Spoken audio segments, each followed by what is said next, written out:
Hey, if farms produce waste, which generate all this methane, which produces energy, why haven't we fixed that problem? Well, in short, people problems. But first, let's clarify the technology. So there's aerobic digestion where oxygen is in the process to break down waste, like you see on a forest floor. And anaerobic digestion, which is without oxygen, like in swamps or in digestive systems in animals like cows. And this has existed for billions of years. Nothing new? Nothing new. Wait, so why do we have this problem? Because we're not solving a technical problem. We're actually solving a stack of people problems. A stack?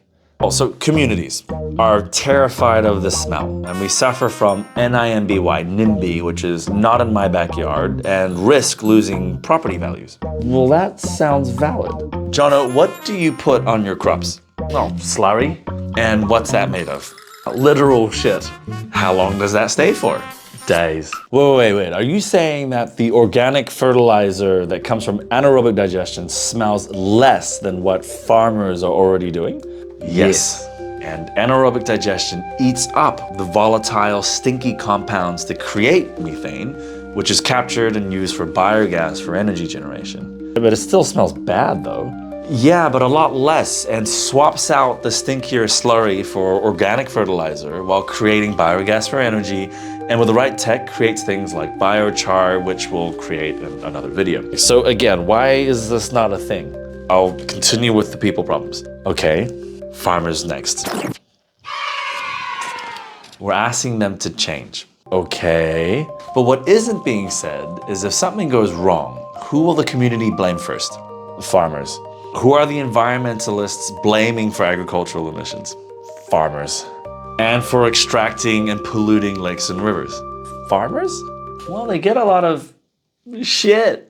Yeah, I see what you did there. Anyway, they're often in a lot of debt and work really hard, literally to put food on everyone's table. So new things are hard to adopt. That's a big people problem. And it's also not the biggest people problem yet. Local councils are usually where this whole thing stops, because if anything goes remotely wrong, they won't get reelected, they lose their jobs, their dream, and they lose face in their community.